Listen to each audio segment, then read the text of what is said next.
In yesterday's lectures, we discussed many things which were probably quite new to many of you. Amongst other things, the clash between the two ideologies in the world, the one spearheaded by Roman Catholicism, the other one spearheaded by those who are waiting for the coming of the Lord and keep the commandments of God. Matthew 24, verse 3 and 4, and as he sat upon the Mount of Olives, the disciples came unto him privately, saying, Tell us, when shall these things be, and what shall be the sign of thy coming and of the end of the world? And Jesus answered and said unto them, Take heed that no man deceive you. This is a very sad text. Deception is going to be the order of the day, and the other problem is that even the elect can be deceived. So it is a very intricate web which Satan has spun upon this planet. Revelation 16:13 says, And I saw the three evil spirits that looked like frogs out of the mouth of the dragon, the mouth of the beast, and the mouth of the false prophet. We've dealt with that in the previous lecture.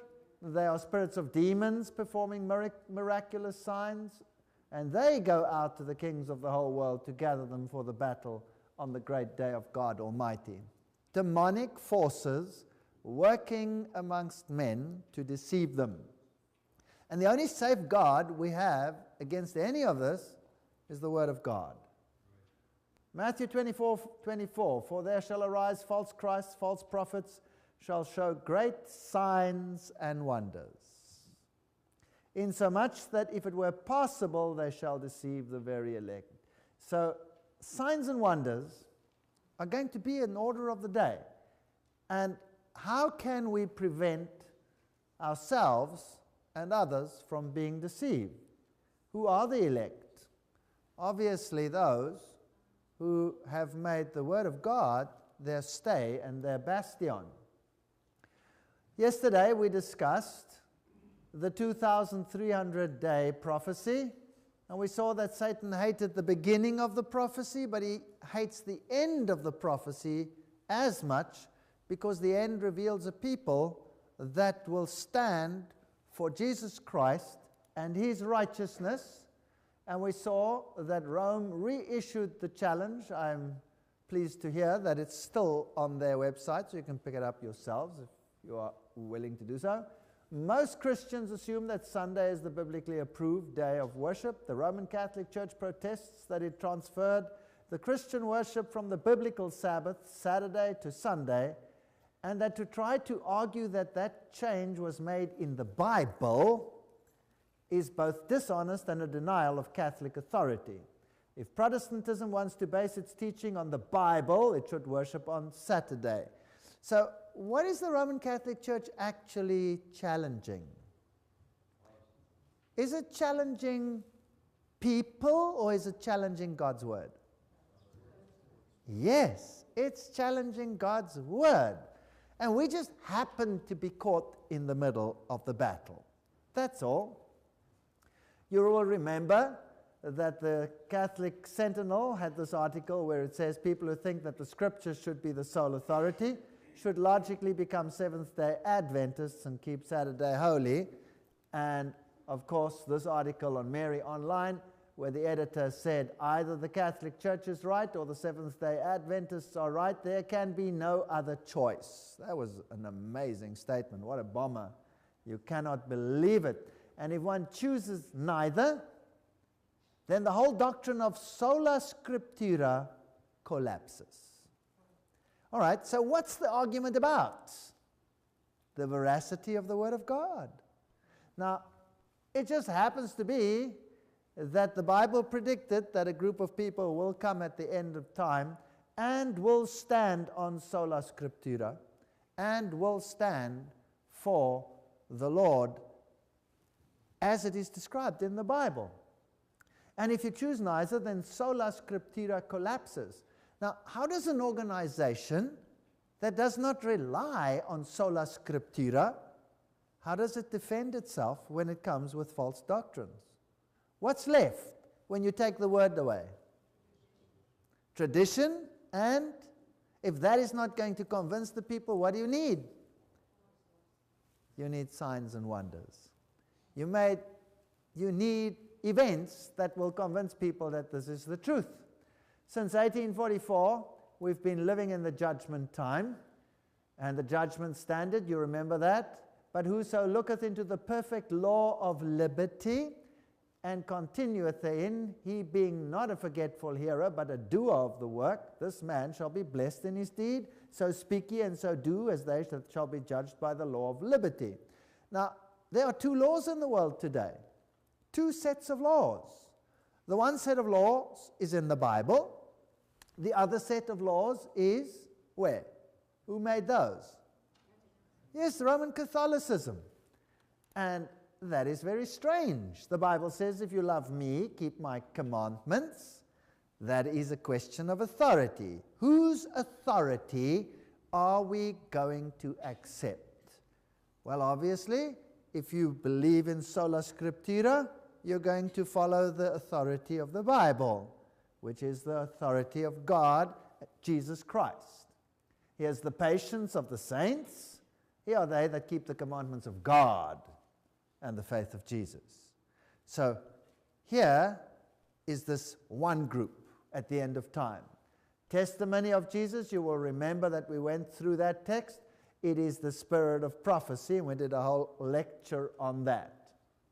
So the distinguishing characteristics of God's remnant church was that they keep the commandments and have the testimony of Jesus, which is the spirit of prophecy. And the Sabbath, of course, in the commandments of God is going to become pivotal, that there might be a sign between me and them, that they may know that I am the Lord who sanctifies them and not some other. Ezekiel 20:12. So here is this decision. And then we looked at Revelation 14:9, where the third angel follows and cries with a loud voice, if any man worship the beast and his image, and receive his mark in his forehead or in his hand, the same shall drink of the wine of the wrath of God.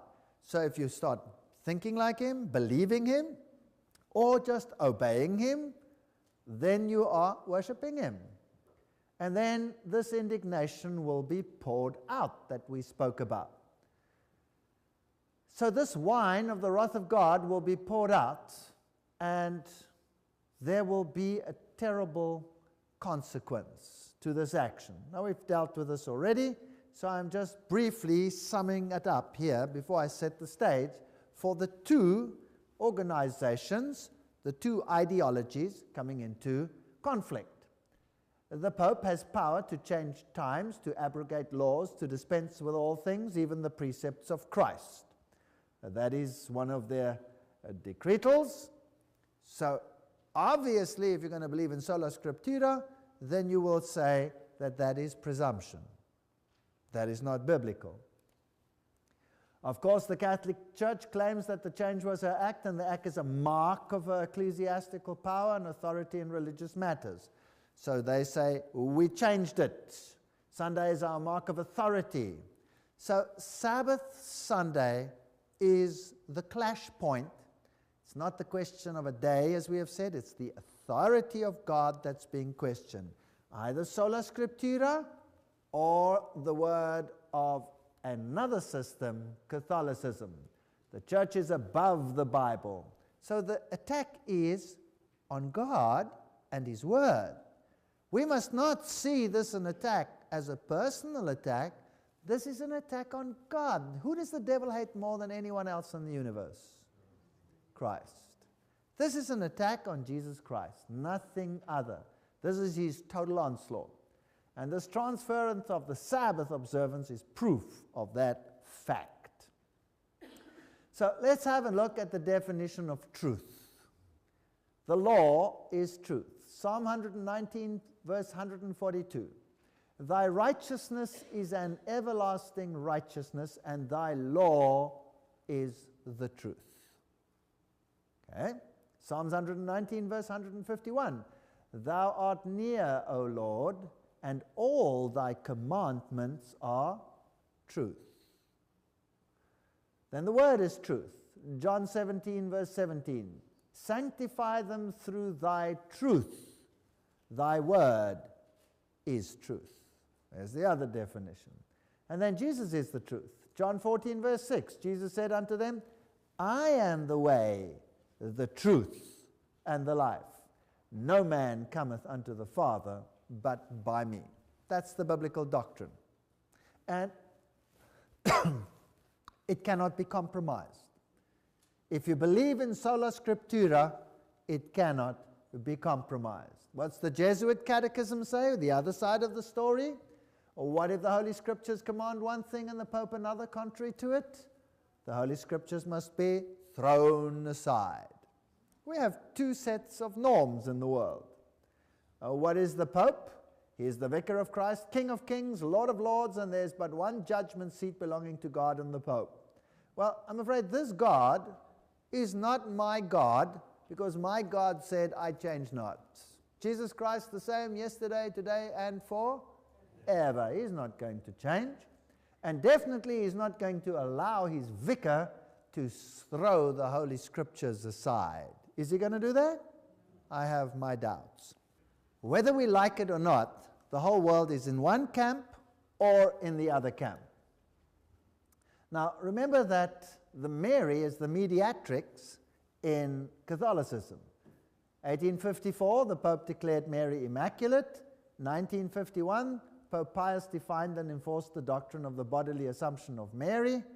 And the doctrine basically goes that the sinner that ventures directly to Christ may come with dread and apprehension of his wrath, but let him only employ the mediation of the Virgin with her Son, and she has only to show the Son the breasts that gave him suck, and his wrath will immediately be appeased. That was a terrible statement that Catholicism came up with. And these are the statements by the Roman Catholic saints. He falls and is lost who has not recourse to Mary. Mary is called the gate of heaven. See, there they like this word gate. Jesus says, I am the gate. Here Mary is made the gate, because no one can enter into that blessed kingdom without passing through her. Now, didn't Jesus say the opposite? The way to salvation is open to none otherwise than through Mary. The salvation of all depends on their being favored and protected by Mary. He who is protected by Mary will be saved. He who is not will be lost. Our salvation depends on thee. God will not save us without the intercession of Mary. The Bible says there is but one intercessor between man and God, the man Christ Jesus. Isn't that right? You see, the two ideologies are not in line with each other. Jesus is being marginalized in the world, ridiculed. The word is ridiculed. Every aspect of the word, just think of it. The scientific aspect of the word, is it ridiculed in the world today, yes or no? Yes. Absolutely. The archaeological evidence in the world, is it ridiculed in the world today? Yes. Absolutely. What about the historical aspects of the word? Are they being ridiculed? Yes. What about the salvation aspects of the world? Are they being ridiculed? Yes. Everything's being ridiculed. In fact, they're making it as hard as possible for someone to say sola scriptura and not be denigrated to the lunatic fringe. Is that right? If you say God created in 6 days, the man's a nut. Isn't that what they say? Believe me, they say it. Jesus Christ, plain and simple. Well, Mary, quite a different story. Interesting that she has all these hammers and things around her, all these Masonic symbols. But while in the most blessed Virgin, the church has already reached that perfection whereby she exists without spot or wrinkle, the faithful still strive to conquer sin and increase in holiness, and so they turn their eyes to Mary. In her, the church is already all holy. This is not an ordinary source. This is the official Roman Catechism, Catholic Catechism, Article 829. Devotion to the Blessed Mary, 971 article. All generations will call me blessed. The Church's devotion to the Blessed Mary is intrinsic to Christian worship. The Church rightly honors the Blessed Virgin with special devotion from the most ancient times to the Blessed Virgin has been honored with the title of Mother of God. What are these most ancient times? If this was a Christian document, shouldn't they say, at least since the Christian era, yes or no? Oh no, this is from the most ancient times. So who are they really honoring? Isis, or Diana, or whatever you want to call her. Protection the faithful fly in all their dangers and needs. So they go to Mary. This very special devotion differs essentially from the adoration which is given to incarnate Word and equally to the Father and the Holy Spirit, and greatly fosters this adoration. The liturgical feasts dedicated to the Mother of God and Marian prayer, such as the Rosary, an epitome of the whole Gospel, expresses this devotion to the Virgin Mary. And this hasn't been retyped. I scanned that in from the Catechism. That's exactly what the Catechism says. In the meantime, the Mother of Jesus and the glory which she possesses in body and soul in heaven is the image and the beginning of the church. I thought the church was the body of Christ. Amen. Isn't that what the Bible says? As it is to be perfected in the world to come. Likewise, she shines forth on earth until the day of the Lord shall come, a sign of certain hope and comfort to the pilgrim people of God. There are two hopes here. So the Pope officially honors Mary in this issue. Protestants say, Mary so contrary. But what do? They obey the papal decrees. So who are they really obeying? Jesus Christ or their deity? Everywhere in the world, the huge statues of Mary are going up. 500,000 pilgrims wait for the Madonna. How to believe in miracles. And there are Marian shrines all over the world.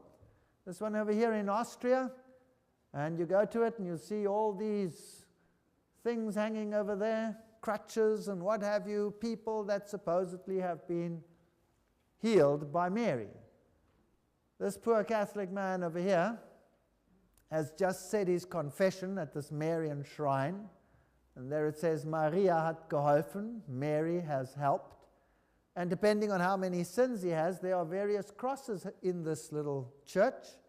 And you pick one of these up, and then you say penance that way. So if you have committed a small sin, you'll pick up a little cross, and you'll walk once or twice around the church. If you've committed a big sin, you pick up a big one, and you walk 15 times around the church. Is that biblical?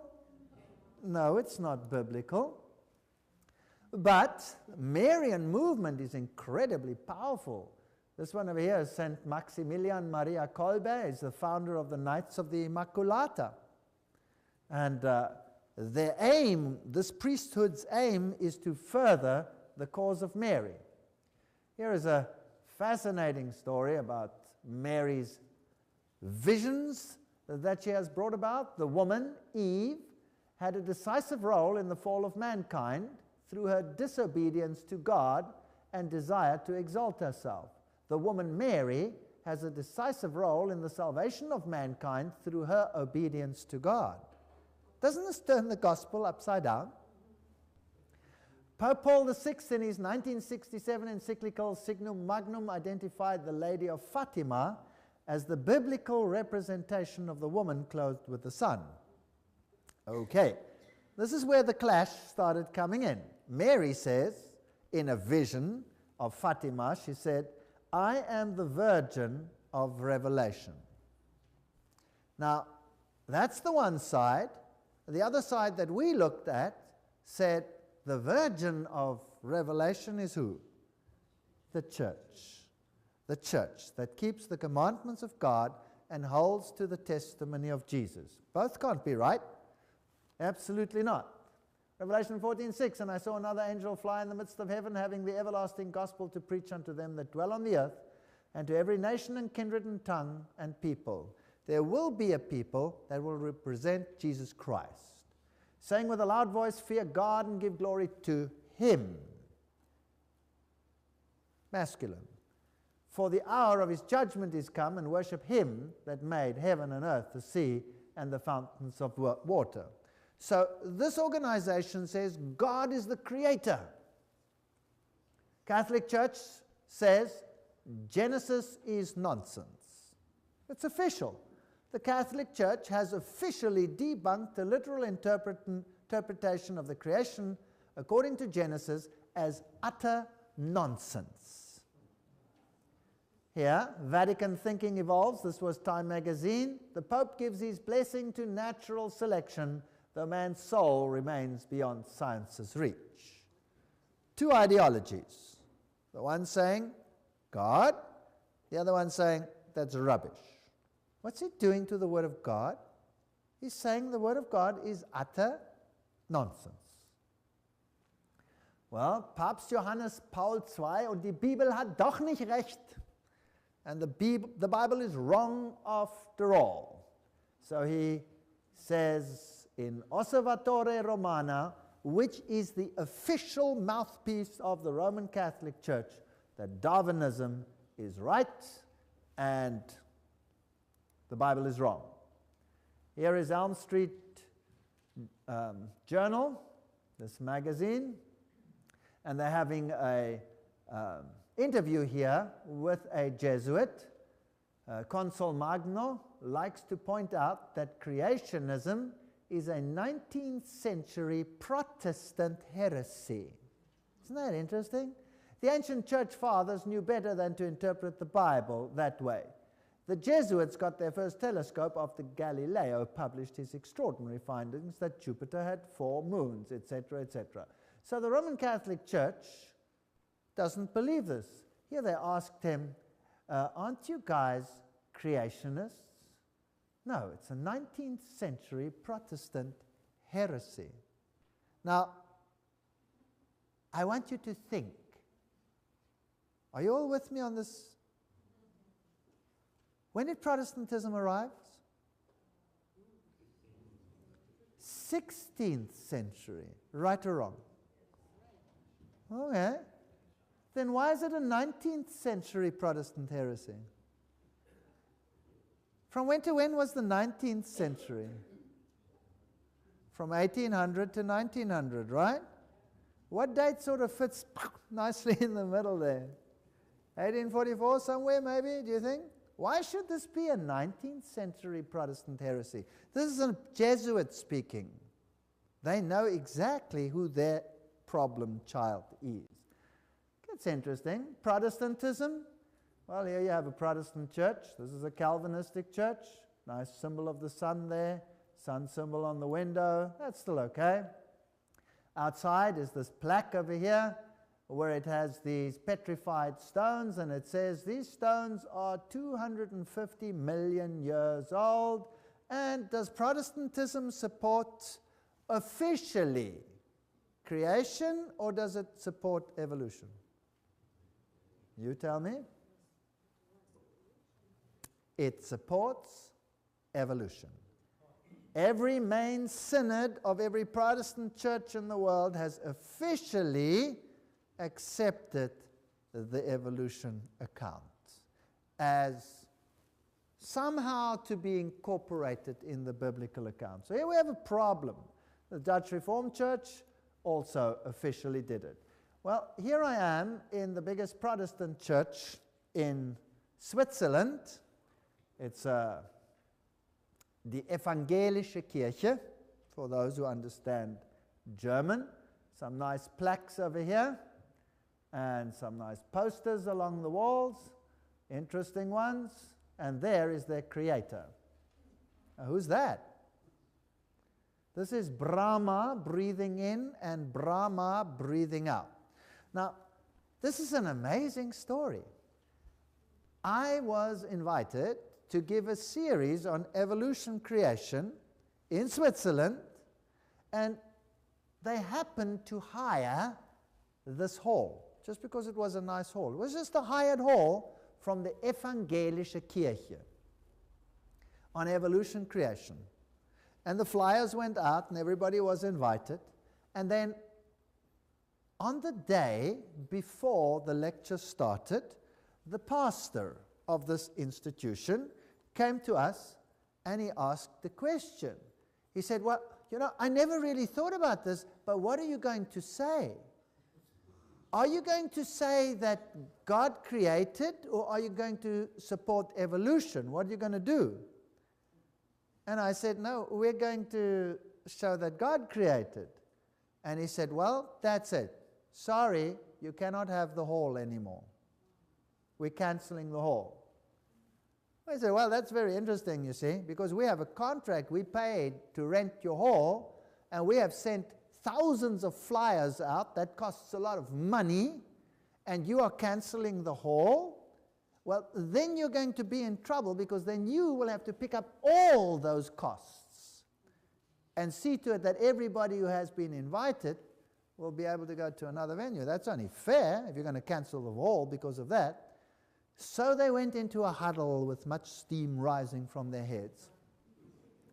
And eventually they solved the problem. They said, okay, you can keep the hall and you can give your lectures, but before every lecture, you have to announce that the organization to whom this hall belongs, the Evangelische Kirche, officially distantiates itself from the creation account. So I said, with pleasure. And before every lecture I said, I would just like to tell you that the organization, the Evangelische Kirche, officially distantiates itself from the creation account. And I gave my lecture. And after the lectures, the people said, but why? And I said, well, you'll have to ask them that. You'll have to ask them that, because there is their creator. Brahma breathes in, Brahma breathes out. Unbiblical doctrines of Rome, I've dealt with them already. Infant baptism, sprinkling, state of the dead, immortality, prayers to the dead, repetitive prayer and forgiveness of sins, hell, place and state in which the devils and such human beings as die in enmity with God suffer eternal torment, a Catholic Dictionary, page 395. This is the reason why I was an atheist, because of that statement. I was an atheist. We'll have to look at that in the next lecture. Indulgences, you can buy yourself free. The Mass, a mission of the cup, Council of Constance, Sunday worship, Scripture, Index of Prohibited Books, Pope Paul VI, 1599, Archbishop Adolphonsus in 1462 broke up the printing establishment of the Gutenberg and Schoeffer. So, which books are still prohibited? The Textus Recepticus is still a prohibited book. You have to accept their versions. Preterism is a Jesuit doctrine. The Antichrist was in the past. He was a little Greek insignificant king. And futurism, the Antichrist will come in the future. Higher criticism, tearing the Bible apart. These are all Roman Catholic doctrines. They all emanate from Rome. 1854, Mary Immaculate.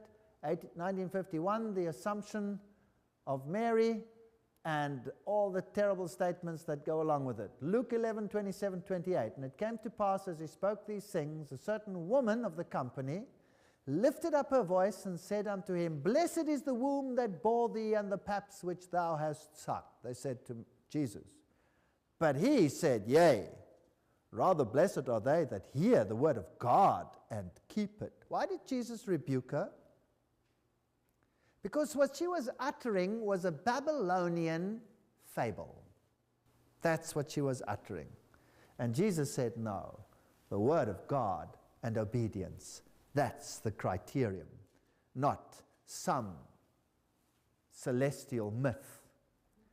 Pagan priesthoods of Cybele, they were celibate, they were tonjit, that means they were cut over here, like some monks still are to this very day. The commission they received, the power of sacrificing for the living and the dead. Can you sacrifice for either of them? Hebrews 10:14, because by one sacrifice he has made perfect forever those who are being made holy. In fact, there is not one biblical doctrine in the whole of the theology. So how do they solve this problem? Well, listen to what the theologian Karl Rahner, he is currently the head of the Congregation of Doctrine and Faith. That means the head of the Inquisition at the moment. And he has pointed out that we are moved much more readily and effectively by those divine interventions that we call apparitions than by abstract teachings of knowledgeable theologians or the hierarchy of the church. Wow, fascinating. So what moves us? Apparitions. They move us. Teachings of theologians, let's forget that. So if you don't have the Bible, or you have corrupted the Bible, well then that's all you have left. That's all you have left. And so we've had amazing Marian apparitions in the world.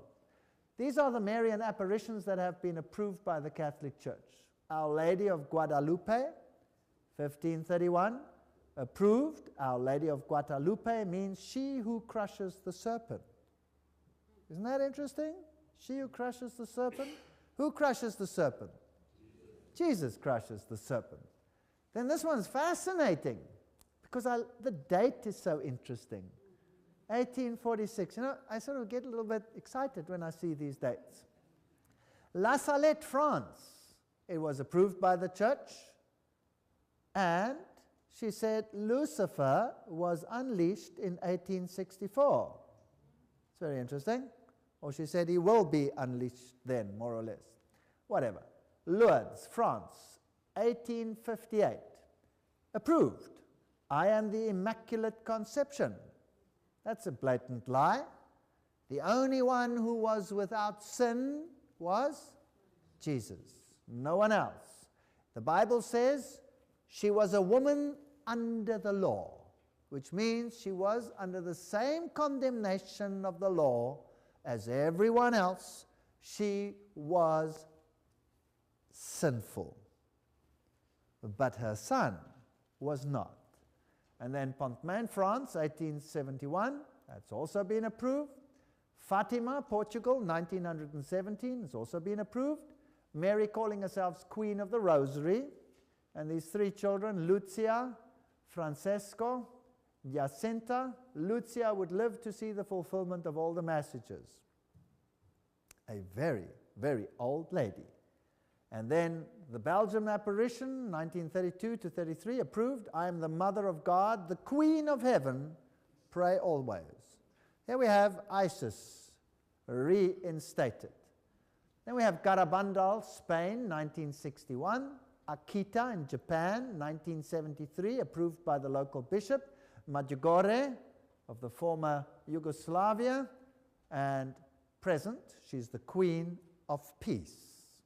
Now, these are interesting phenomena. The Thunder of Justice, Ted and Maureen Flynn. Fatima was the most significant apparition for the early part of the 20th century. Medjugorje is meeting the spiritual needs of this generation. Interesting. In the latter part of the century, His Eminence Joseph Cardinal Ratzinger, now you know who that is by now, has stated in the Ratzinger report, one of the signs of our times is that the announcement of the Marian apparitions are multiplying all over the world. So if you don't have the Bible, you better have something else. 1950, the renowned Catholic churchman, Archbishop Fulton Sheen, wrote, "We are living in the days of the apocalypse. The last days of our era, the two great forces of the mystical body of Christ and the mystical body of the Antichrist are beginning to draw up their battle lines for the catastrophic contest." Now, we looked at this context yesterday from our point of view, the biblical point of view. Now we're going to look at it from whose point of view? Their point of view. The Catholic. That's only fair. You must be able to choose, right? We have a right of choice over here. We've seen there is the biblical account of what's going to happen. The woman in white, she keeps the commandments of God. She holds to the testimony of Jesus. She's going to arrive after 1844, going to be organized, and she's going to oppose everything that is happening in the world with the three angels' messages and the loud cry. We did that yesterday in great detail. Now, who does that organization that we dealt with yesterday, the Seventh-day Adventist Church, who do they say is the Antichrist? Catholicism. Catholicism. Who did the Reformers say was the Antichrist? Catholicism. Every single one said the same thing. Why? Because they changed the Word of God.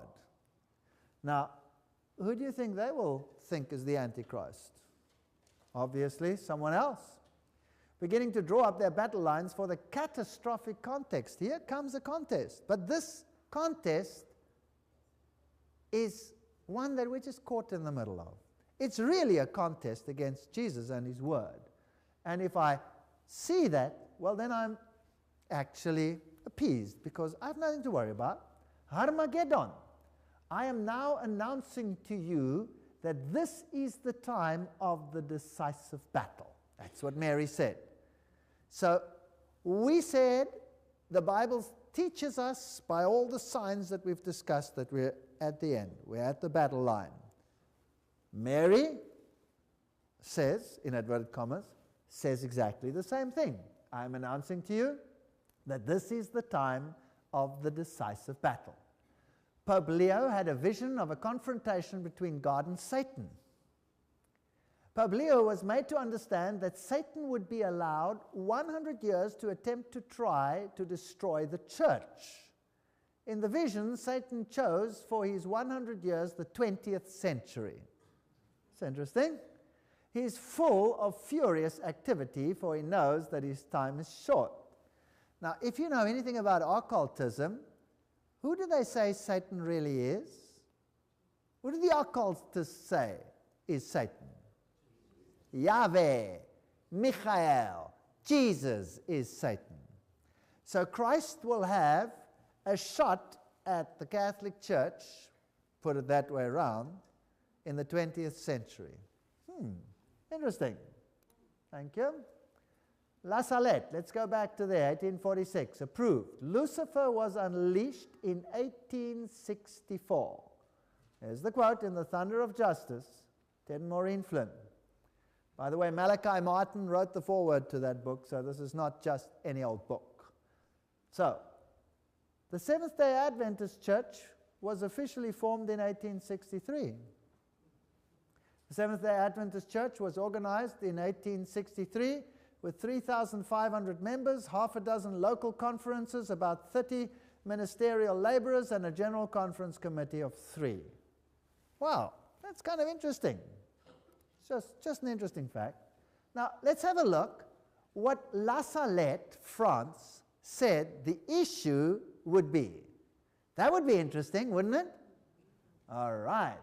Mary says, if my people do not wish to submit themselves, this is the La Salette apparition. If my people do not wish to submit themselves, I am forced to let go of the hand of my son. It is so heavy and weighs me down so much I can no longer keep hold of it. I have suffered all the time for the rest of you. If you do not wish my son to abandon you, I must take it upon myself to pray for this continually, and the rest of you think little of this. In vain you will pray, in vain you will act. You will never be able to make up for the troubles I have taken over for the rest of you. I gave you 6 days to work. I have kept the 7th for myself, and no one wishes to grant it to me. This is what weighs down the arm of my son so much. Wow. What was the issue that La Salette said would be the problem? The Sabbath. But now, which Sabbath? If you are on the Seventh-day Adventist side, which one is the Sabbath? The 7th day would be Saturday, according to the Bible. If you are on the so-called Mary's side, then which one would you propagate? Obviously Sunday. Now, isn't it interesting that La Salette says Satan will be unleashed now, and this is an issue? Would you find that interesting or coincidental or whatever? Pope Pius, in his encyclical letter of August 15, 1854, said, the absurd and erroneous doctrines or ravings in defense of liberty of conscience are a most pestilential error, a pest of all others most to be dreaded in a state. The same Pope in his encyclical letter, December 8, 1864, anathematize those who assert the liberty of conscience and the religious worship, also all such as maintain that the church may not employ force. Well, who started doing that publicly in that date? Well, when was the Seventh-day Adventist Church constituted? 1864. And as a consequence of their actions, these encyclical letters were started to be written that we discussed yesterday. Catholic visionaries and predictions. That is a topic we need to discuss in some detail. So we've seen the background now. The battle lines are drawn. Two groups coming up. The one group standing for the commandments of God and the Word of God and the centrality of Jesus Christ. The other group standing for signs and wonders, miracles, commandments of the church, and apparitions as support, because there's no biblical support. And we have to make a choice.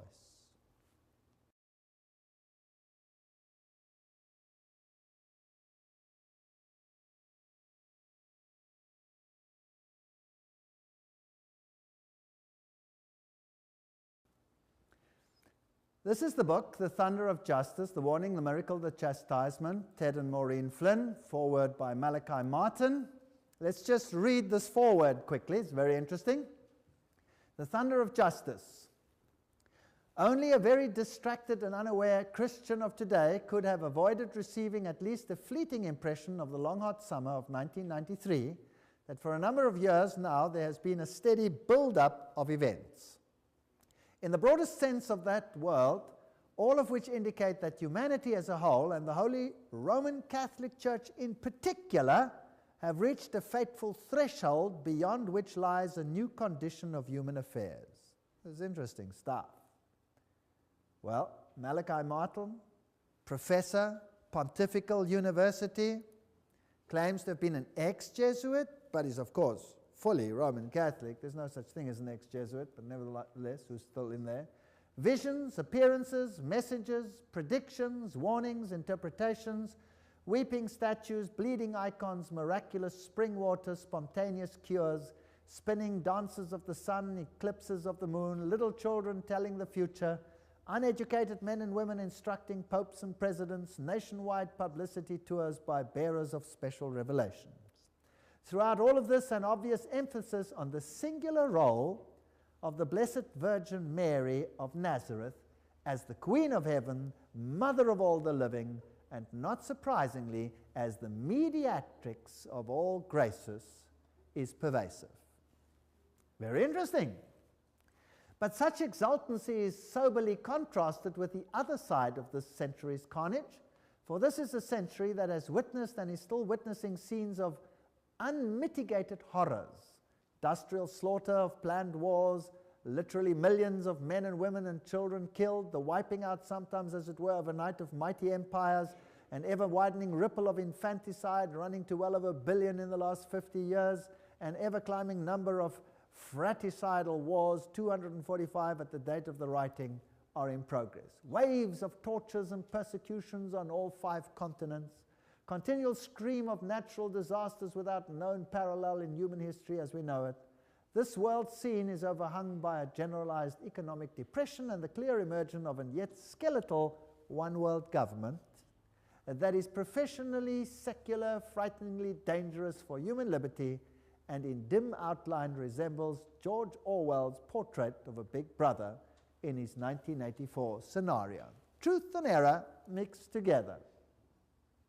So, starting in 1973, a certain Father Gobi began to write down interior locutions. That's dictated messages. God doesn't work like that. He impresses with the Spirit, and the prophets wrote down with their own words. But the number are over 600 published in this book, Priests, Our Lady, Beloved Sons.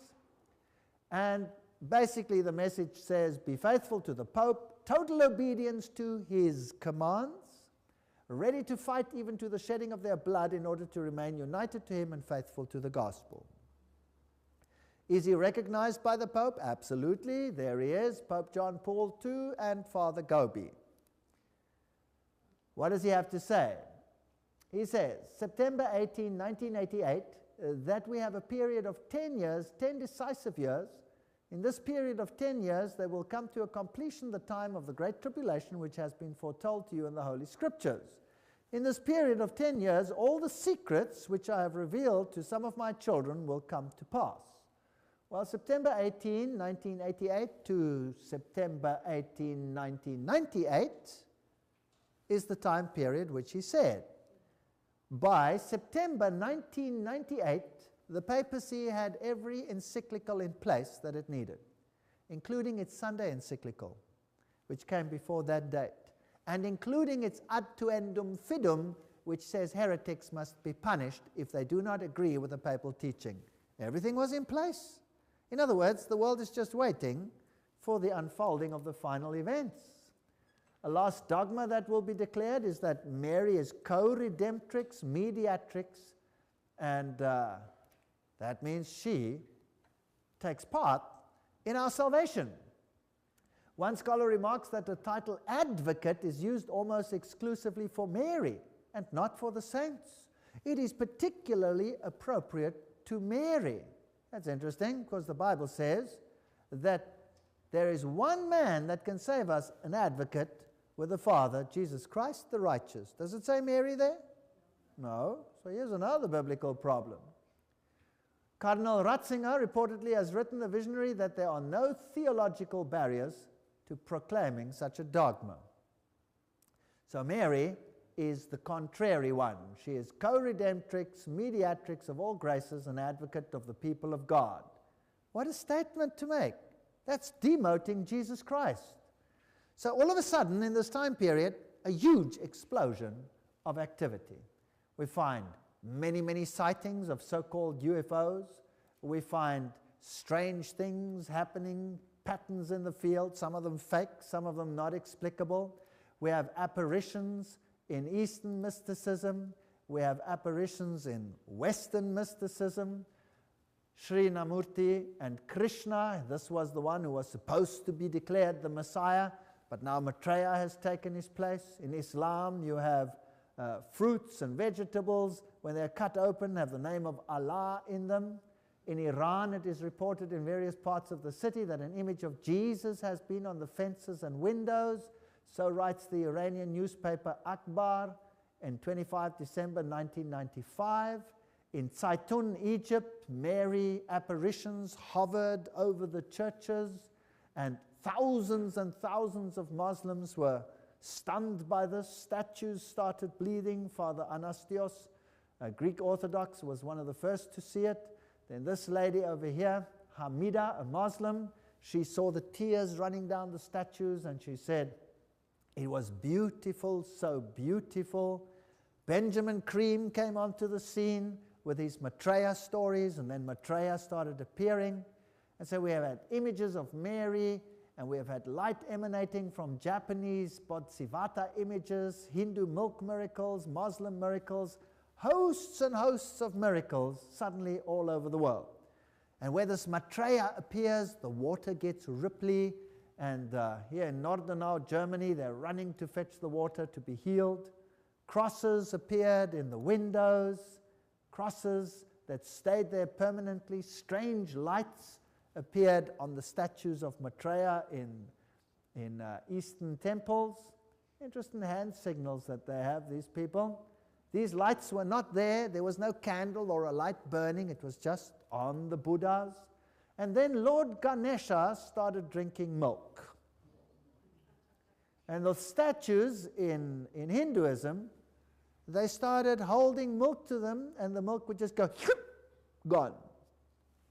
Well, I always say Lord Ganesha had better attend two of my health lectures.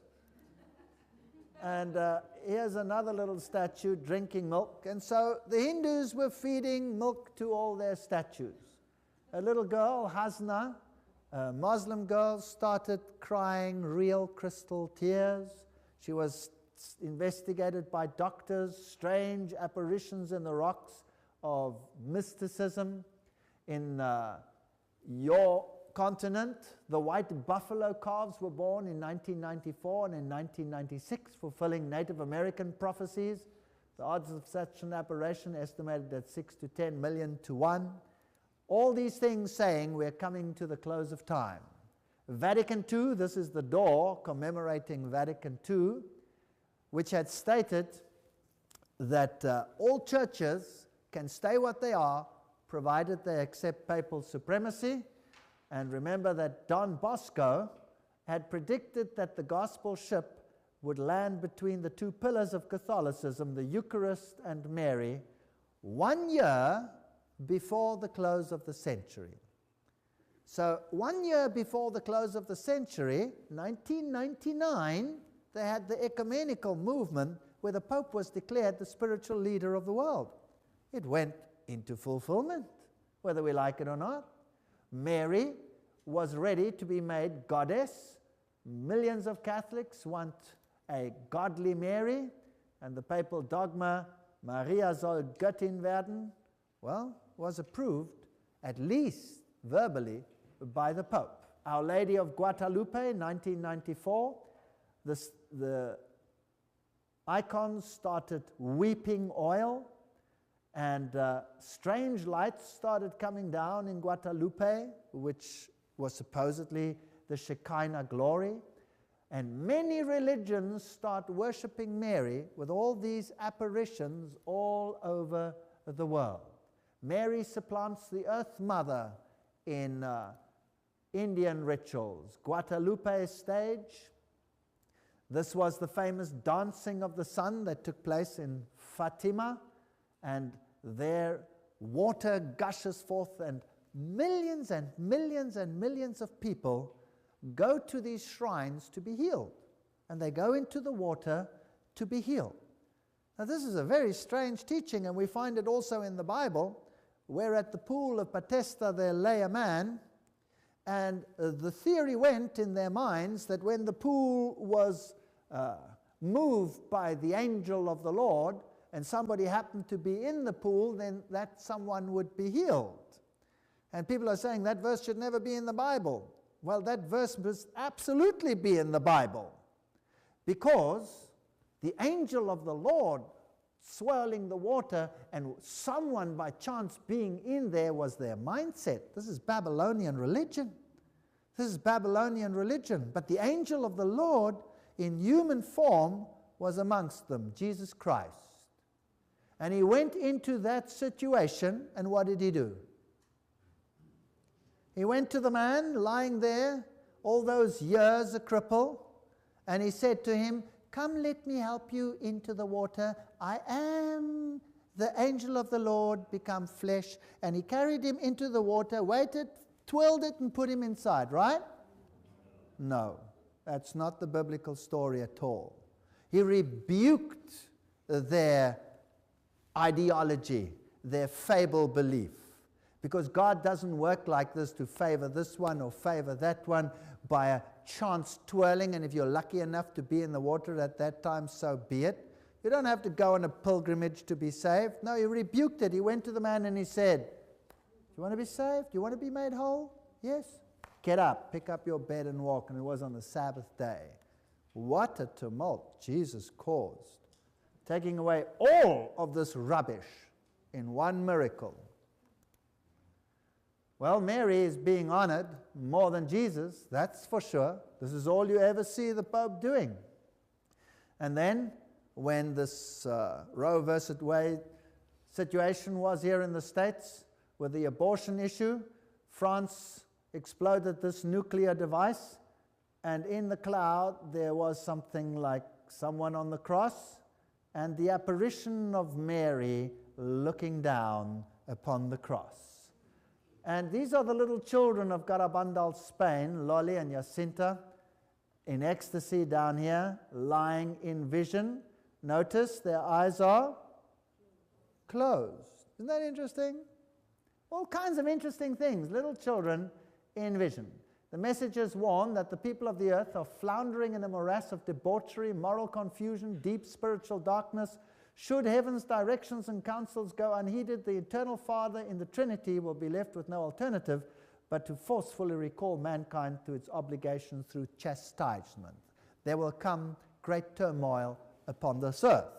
Now, isn't it strange that the world is permitted to do everything that's wrong, abortions and this and that, and the only voice that sounds morality happens to be which one? Which is the only church out there that's loudly saying every time, no, no, no, you should not do that? Rome. Rome. So all the affections move towards Rome. They don't look at their Bibles. They're looking at miracles, signs, and wonders, and a deceptive voice. Vasula started receiving automatic handwriting. God doesn't work like that. He doesn't take your hand and dictate to you. That's how many of the New Age writings come into existence. Here is an interview with Father Laurentine, with Vasula. How do you receive the messages? It is dictated, but you said your hand moved in some way. Yes, it is simultaneously. At first he moves my hand without dictating, and then etc., etc., etc. And then Mary said, there will be a sign.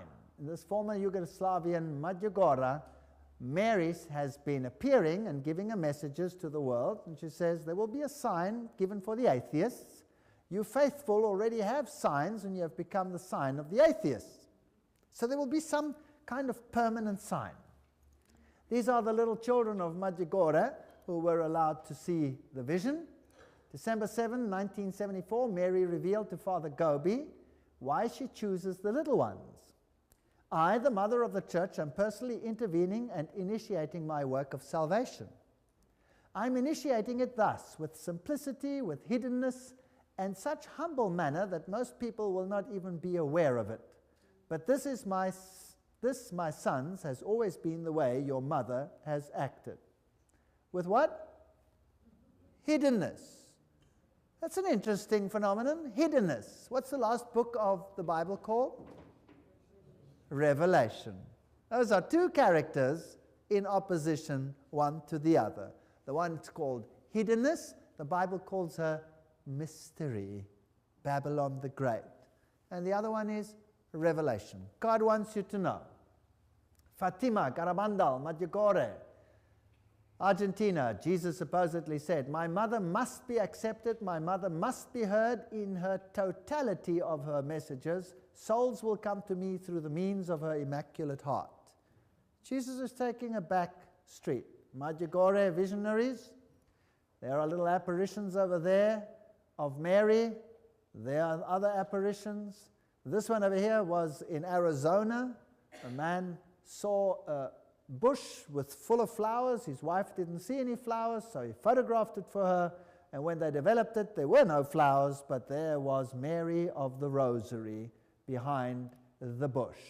Another apparition, lights appearing above churches, Medjugorje, Mary's image appearing above the two steeples of the church, light streaming from her hands, standing on the moon. That's the basic image that is always appearing.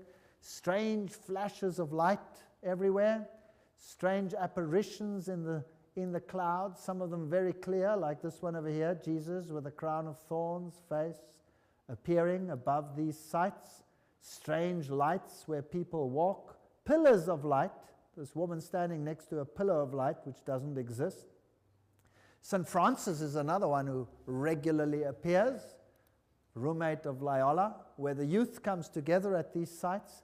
These strange lights appear in the sky, crosses appear in the sky, apparitions appear, and where they appear, the roses bloom in the middle of winter. Very strange things. Or these lights coming down from heaven like fire, passing right through people. I don't know whether you can see this properly. There's a young couple standing over there, and there's a light going like an arrow through a Bible or something they have in their hand, right through. And then where they have their meetings, these lights appear in the sky with writing sometimes. Here like fire upon the attendees. And here you have fire and light coming down on the delegates and entering into them. Now if you see these things, what would you imagine? These are really phenomenal things happening.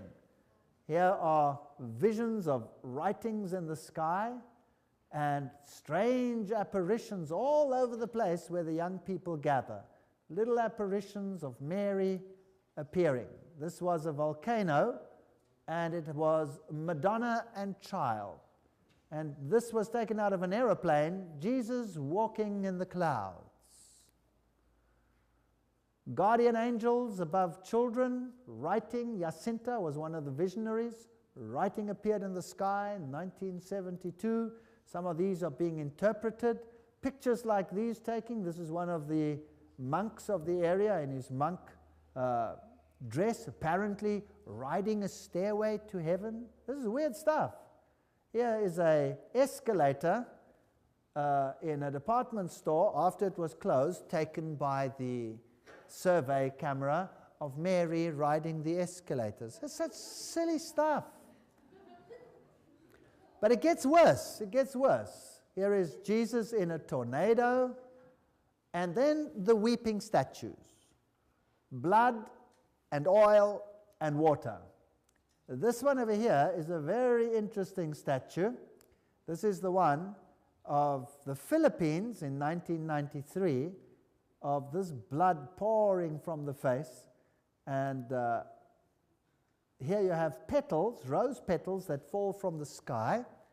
And these structures of Jesus as king, of Mary with the light streaming from her eyes, of the whole family of God, Mary again. Here is the face of Jesus. Look, there's his nose, his eyes. And Jesus with this sign, grown into the rose, not just drawn onto the rose. And these fall from the sky in the Philippines on Marian Day. They just fall from the sky, and they're very treasured. Here you have the cross and the women around the cross on a rose petal. Another one with the two women on the cross. These are rose petals that fall from the sky. Very convincing to people that do not have the Bible.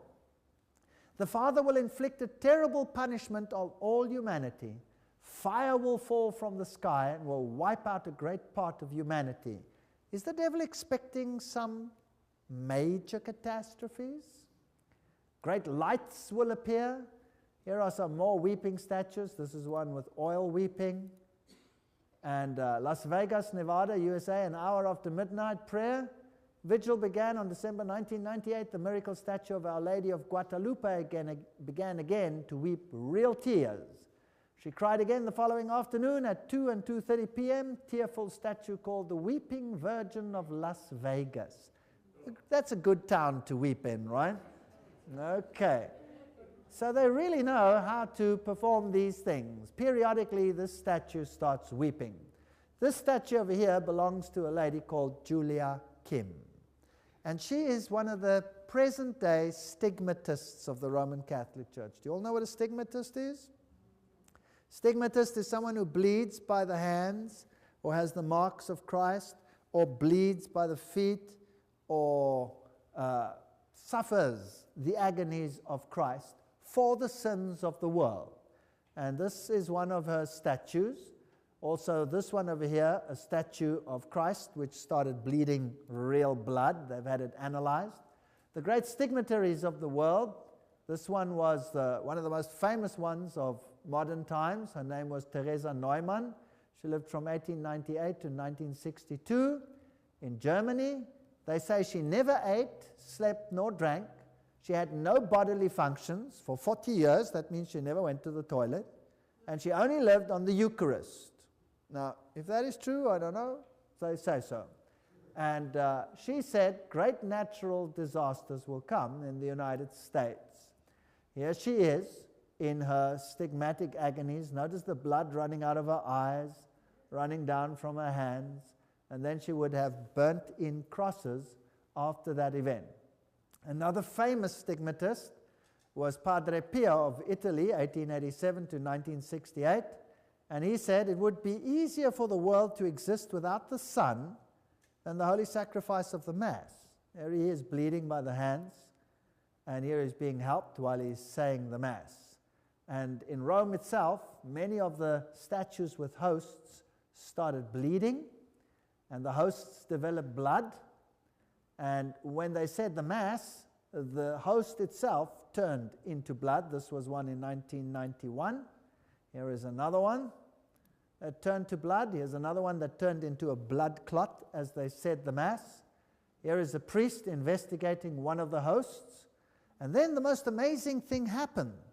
The Pope himself was saying Mass, and he fed the host to Julia Kim, the stigmatist. And there he is, Pope John Paul II giving Mass to Julia Kim, the stigmatist, and they took the photograph as the host was on her tongue, and the newspaper said, Bild, Papst sah Hostie bluten. Pope saw the host bleed. There's the picture. It turned into a clot of blood in her mouth. That's pretty dramatic. And the question is this from God or is this from another source? It's pretty dramatic. If you were a Roman Catholic and you saw this happening and this was what religion was all about, well, it would be convincing. Here is Virginia. She's a stigmatist. This priest is also a stigmatist. She lives in Ireland, this young woman over here, and she suffers terribly. There, her feet are bleeding and her hands are bleeding. She also gets the same things on her head. So Julia Kim is a present-day stigmatist, and Christina Gallagher is another present-day stigmatist. Here, Julia Kim is blessed by the Pope. Here she receives a medal from the Pope. She's also a visionary, so she has these visions for the Roman Catholic Church. Here she is with the papal nuncio, Julia Kim, and there she is with the man with the unfortunate name, Cardinal Sin, from the Philippines in 1992. So these are not just unimportant figures in Roman Catholicism. These are people blessed by the Pope, honored by the Pope with medals. These are important figures. This woman over here is Catalina from Bolivia, and she lives in Bolivia, South America, and she suffers terribly when she gets the stigmata. Her feet swell up, her hands swell up, and she is then bedridden. Wherever she receives the stigmata, statues start bleeding, and blood starts pouring down from any crucifix that hangs in the area. This woman was also from the United Kingdom.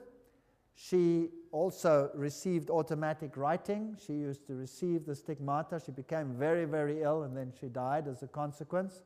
This again is Christina Gallagher. There she has the marks of the crown of thorns. This woman over here is Sister Anna Ali of Nigeria. So currently, there's a stigmatist on every continent. That's very interesting. Every continent in the world today has a stigmatist in the Roman Catholic Church, something that has never been in Catholic history. This one over here to me is the worst one, Mary of Damascus. The statues over here start bleeding, and some of them, most of them, drip oil, and they've analyzed the oil. It's pure olive oil. But this is the young girl that receives the stigmata in this area. Her name is Myrna Nazur, and she lives in Damascus, and she suffers terribly when she has the stigmata. I want you to look at this young girl. She's a very pretty young lady. There she is. That's what she looks like normally. And when she gets the stigmata, she starts bleeding from the forehead, and then after a while, she starts looking like that. Now, this is very impressive, but I have a question. If Jesus died once for all our sins, is it necessary for anyone else to suffer the pains of the crucifixion in order to atone for the sins of the world? Yes or no? No, it's not biblical. So if it's not biblical, who's doing this to this poor lady? Can only be Satan. I hate what he does. Why should these poor people be so deceived? Why should they suffer like this for nothing when the truth could set them free? You see, I'm not preaching this against Catholics. I was a Catholic myself. I wish every single Catholic in the world would listen to these lectures. I wish every single Catholic in the world could be set free from signs and wonders and apparitions and lies and deceitful, disgusting doctrines which lead to nothing other than death. Why should they be so deceived? She bleeds from the feet, she bleeds from the hands. Is that fair? Is that right? And the icons of oil, well, there are official analyses. It's the purest form of olive oil that there is. They cannot even extract it that pure if they have it otherwise done. This is another young girl, Staglara.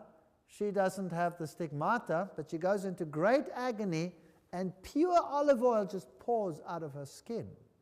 It's very hard to explain, wouldn't you agree? And that's the oil that comes out. It's also been analyzed. Crosses all over the place, people supposedly healed, millions standing in queues for water.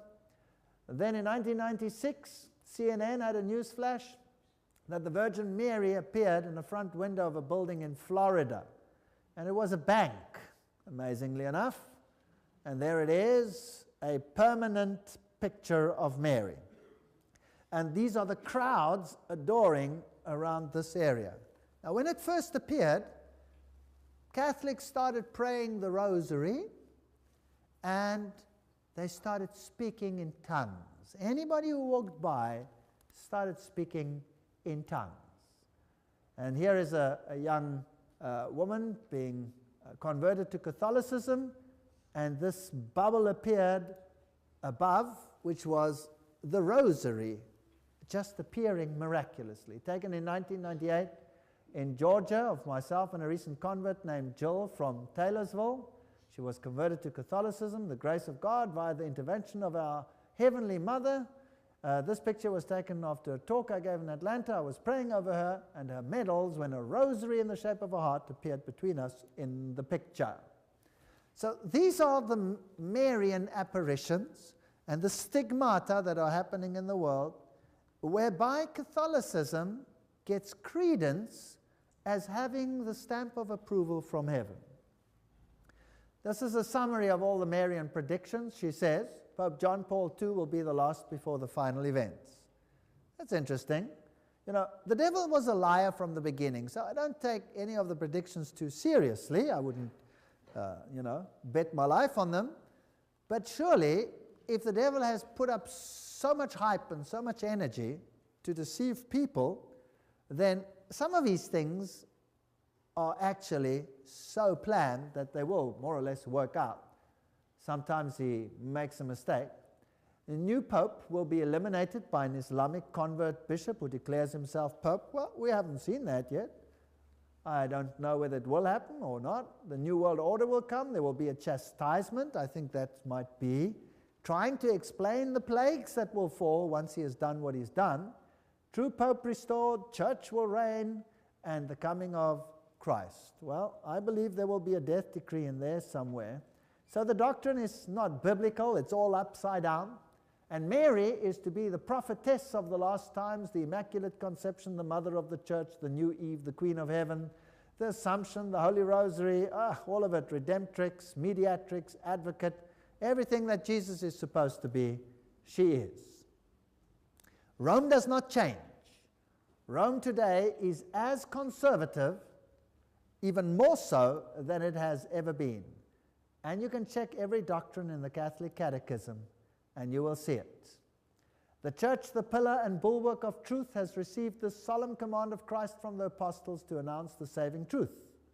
To the Church belongs the right always and everywhere to announce moral principles, including those pertaining to the social order and to making judgments on any human affairs to the extent that they're required by fundamental rights of human persons or the salvation of souls. The magisterium of the pastors and the moral matters is ordinarily exercised in the catechesis, in preaching, etc. From generation to generation, the pastor's deposit of Christian moral teaching has been handed on, a deposit composed of a characteristic body of rules, commandments, and virtues proceeding from faith in Christ. So, traditionally, the Decalogue sets out the principles of moral life valid for all men. Now let's get to the hub of this matter. Ever since, this is Article 2065 from the Catechism, ever since St. Augustine, who, as we saw, was a insider initiate, the Ten Commandments have occupied a predominant place in the catechesis of baptismal candidates. Okay. The Catechism of the Church has often expounded Christian morality by following the order of the Ten Commandments. The division and numbering of the commandments has varied in the course of history. The present Catechism follows the division of commandments established by whom? St. Augustine. So we're not following the Bible, we're following an insider initiate. The world at Assisi gave itself to the Pope. Behold, the Slavic Pope is coming, a brother of the people. He already pours the world's balm into our breast, and the angel choirs sweep his throne for him with flowers. Can you believe that? They came Man of the Year, and he appeared at Sinai, and he prayed at Sinai, and he said, the Ten Commandments are still binding. Mary, so-called, revealed to Father Gobi, my Pope John Paul II, I confirm to you, is the Pope of my secret, the Pope about whom I spoke to the children during the apparitions of Fatima, in other words. So in other words, this was the Pope that was to fulfill all the Fatima predictions, and the last one that was not known was that this was the Pope that would survive an attempted assassination. And then when he has finished his work, I will come from heaven and receive his sacrifice. Okay, now what is the remedy, says Mary, to the problem that the world is facing, all this chaos? She says, this is a place where we see many of the root causes of our problem. It is the commandment of keeping the Sabbath holy. Back to our question. In the Old Testament, not honoring this day was only one of several sins punishable by death. Although we are not living under law of the Old Testament, there's a widespread abuse of all throughout the Christian culture concerning the Sabbath. In the West, we have lost God through our affluence. In the East, God has been lost through communism and suffering. Both have lost sight of a Sabbath. Which Sabbath do you think that she's talking about? Well, let's ask her. God's intention for the Sabbath was a day of rest, honoring God through worship, conversation, teaching, and praise. Today, if anyone even bothers to go to church at all, Sunday will be an endless litany of recreation, television, athletic events, shopping, blah, blah, blah. It goes on and on and on about what people do on that particular day. Now, Maggicore and the commandments. Dear children, today also I wish to tell you I am with you in these restless days in which Satan wishes to destroy everything. Remember in occultism you twist that around? Which I and my son Jesus are building up in a special way. He wishes to destroy your souls. He wishes to guide you as far away as possible from Christian life as well as from the commandments to which the church is calling you, so you may live them. Satan wishes to destroy everything which is holy in you and around you. Therefore, little children, pray, pray, pray, in order to be able to comprehend all which God is giving through my coming. Who's coming? Mary's coming. Okay. So now the Seventh-day Adventist Church says, keep the commandments of God, and the Catholic Church, through its visionaries, is saying, keep the commandments of Rome. Is this right or not? Okay. And the Pope says, make it clear Sunday must not be worked since it must be celebrated as the Lord's Day. Can you see that the Sabbath has become the issue of acknowledging the authority of God? Yes. So it's not just a question of a day, it's a question of authority. So at the right time, here comes a movement and says, keep the commandments of God, and they lift up the Sabbath, the Seventh-day Adventist Church. At the same time, Mary appears and says, Satan has been let loose on the planet, and keep the Sabbath of the church. They're both preaching the same thing, just from two different perspectives.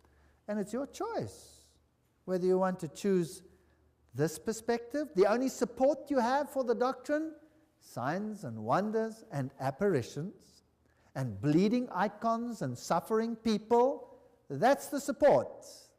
Or the other one, thus says the Lord. That's the choice. That's the choice that the world has. So no wonder at this interfaith meeting that we've spoken about so much, it's the Christian fundamentalists that will be condemned and be declared dangerous extremists full of hate. Here is Pope John Paul II. Here he is in the Marian cave praying at one of the apparition sites.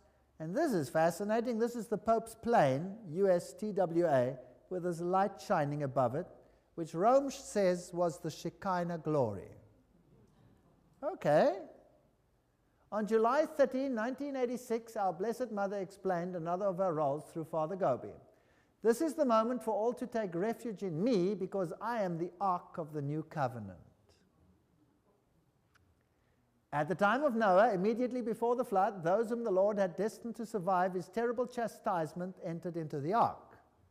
In these your times, I am inviting all my beloved children to enter into the Ark of the New Covenant, which I have built in my immaculate heart for you, that they may be assisted by me to carry the bloody burden of the great trial which preceded the coming of the day of the Lord. Do not look anywhere else. There is happening today what happened in the days of the flood. Well, the other side teaches the same thing. It says there is an ark building. God is calling a people into a relationship with himself. You either come into the one ark that keep the commandments of God and hold to the testimony of Jesus, or you climb into this ark. Which one is of God? John 14:6, Jesus said unto them, I am the way, the truth, and the life. No man cometh unto the Father but by me. And if it seems evil unto you to serve the Lord, choose ye this day whom you will serve, whether the gods which your fathers served, that were on the other side of the flood, or the gods of the Amorites, in whose lands you dwell. But as for me and my house, we will serve the Lord. So that's our choice. 2 arks. Which one are we going to choice? Choice is yours. Thank you.